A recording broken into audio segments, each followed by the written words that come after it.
동아일보 기사 하나를 가지고, 그러니까 아니 그 사실 하자 그런 식인 거예요. 그러니까 조중동의 기사가 하나가 나와서 민주당을 갖다 그런 식으로 딱 규정을 해버리는 건 제가 볼 때는 평론의 입장에서는 좀 사실 확인이 필요하다는 생각이 들고요. 그다음에 네. 공관위가 결정하지 못하는 게 분명히 있다니까요. 예.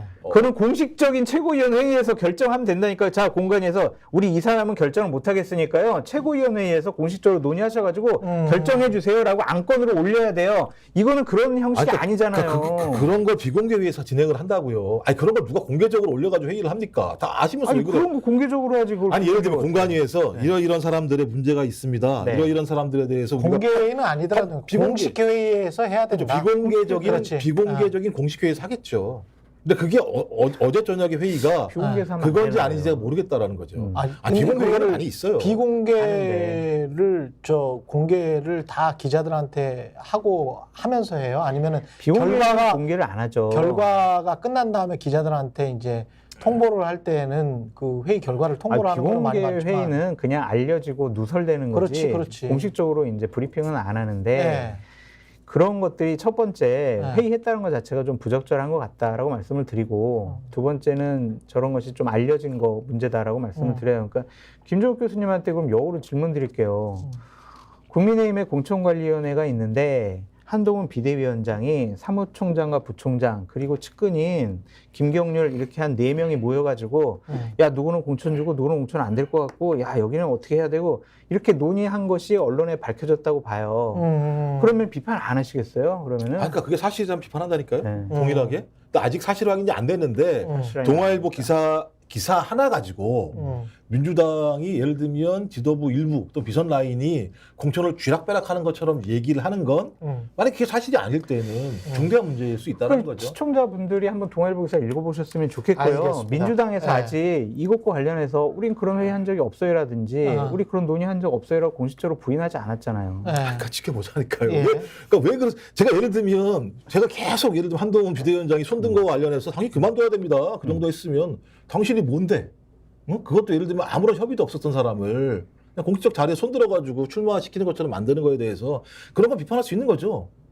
이제 아무런 사전 협의도 없었고. 그러니까 동아일보 기사가 정확한지 사실인지 확인이 안 됐기 때문에 우리가 그 기사만 가지고 민주당이 어제 벌어졌던 일에 대해서는 비판할 수 없다? 아까 예를 들면 그러니까 예를 들면 비공개적인 공식 회의였는지 아니 말씀하신 것처럼 일부 사람들이 모여서 비선들이 모여서 쥐락펴락 한 건지에 대해서 저는 아직 사실 확인을 한 적이 없기 때문에 그 내용을 가지고 민주당 공천 전체가 문제인 것처럼 얘기할 수는 저는 없다. 또 저는 또 플레이어잖아요. 또 기본적으로. 플레이어가 거기에 대해서 어떻게 문제 제기합니까? 저한테 너무 과도한 걸 요구하시는 솔직한 말씀 감사드리고요. 예, 솔직한 플레이 아닙니까? 근데 저거는 부적절해요. 저런 회의가 있었다면. 그건 아닌 것 같아요. 그 말씀 맞는 것 같아요. 예. 공식적으로 하세요. 예, 윤석열 대통령이 지금 독일 덴마크 순방 연기한 거는 소장님 보시기에도 디올백 때문인 것 같습니다. 김건희 여사 때문이겠죠. 뭐. 아니 그 백을 들어도 아니 그냥 빈손으로 다들 왜 빈손 같냐 여기서 빈손이 그러니까 이게 맞아요. 카메라에 비치는 모습 자체가 지금 이상할 것 같기는 해요. 그렇죠. 보통은 조그만한 핸드백은 들잖아요. 그러니까 앵커님 예.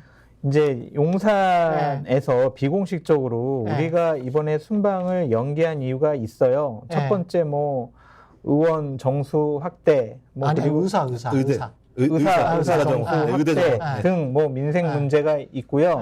두 번째로는 북한이라고 그러는데 또 여러 가지 외교 안보적인 문제도 있고요. 세 번째로는 지금 당이 또 공천도 하고 그거는 말이 안 지금 되지. 이런 것도 하고 있는데 그런 말은 안 했겠지. 또 설마. 이제 비공식적으로 이제 흘린 것들 보면 또 이제 그렇게 또 국빈 방문하면은 되게 호화롭게 하는데 민생이 어려운데 또 대통령은 나가서 국빈 방문 해가지고 대접 잘 받는 모습 보이면 이게 좀 곤란할 것 같아요. 이것만 가지고 순방을 연기했을까요? 여기 이제 김건희 여사 논란이 그렇지.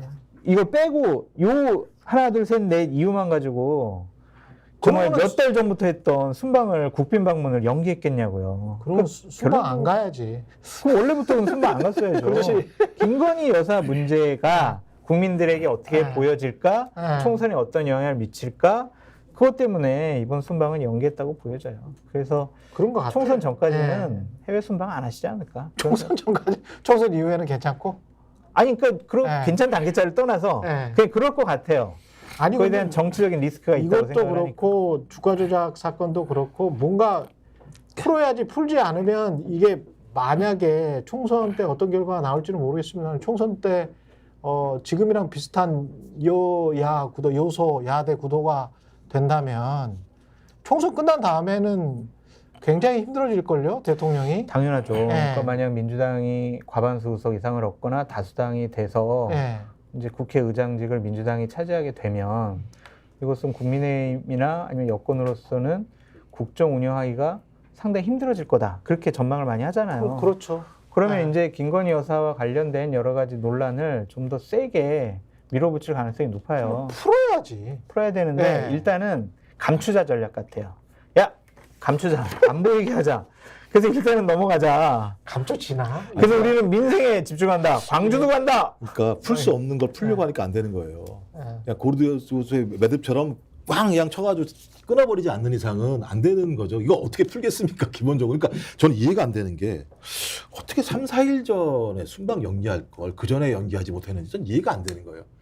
그러니까 이 문제가 3, 4일 전에 중대한 문제가 발생했다면 전 이해를 해요. 말씀하신 것처럼 진짜 북한이 갑자기 뭐 핵을 갖다 실험을 했다거나 이런 거라면 전 이해가 되는데 아무런 사건이 없었는데 갑자기 3, 4일 전에 순방을 연기하는 거라면 이미 이 리스크는 다 알았다는 거잖아요. 근데 3, 4일 전까지 누가 끝까지 간다고 우겼다는 거잖아요.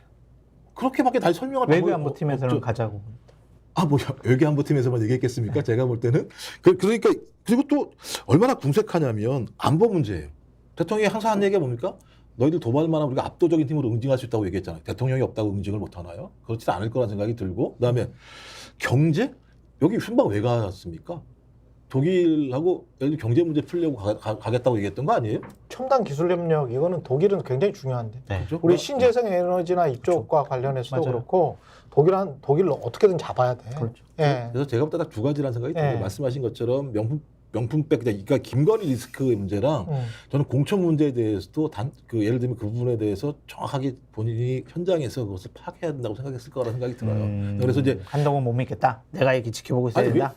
나갔을 때랑 아시잖아요. 그 부모님이 저기 한 일주일 밖에 나가서 집안 개판되잖아요. 실제로는요. 자기 마음대로 밥 먹고 뭐 놀러 다니고 이러는데 제가 볼 때 그것도 있을 것 같고 또 말씀하신 김건희 이 리스크도 있을 것 같고 이런 부분과 관련해서 계산을 했겠죠. 그렇죠. 3, 4일 전에 순방 연기하는 것과 가는 것과 계산을 해봤을 때 눌러 앉아 있자. 이게 훨씬 낫다라고 판단한 것 같아요. 대통령실 참모라도 이건 가지 말자고 계속 했을 것 같아요. 그 전에 했었어야죠. 그랬으면 맞아요. 리스크를 관리하려면. 그럼요. 여기까지 듣겠습니다. 김종욱 전 청와대 행정관, 장성철 공론센터 소장이었습니다. 예, 고맙습니다. 감사합니다. 스픽스는 말하는 언론입니다. 대세는 유튜브, 그중에서 스픽스. 좋아요, 댓글, 구독, 알림 설정. 여러분이 저희를 사랑해 주시고 우리가 여러분을 사랑하는 4가지 방법입니다.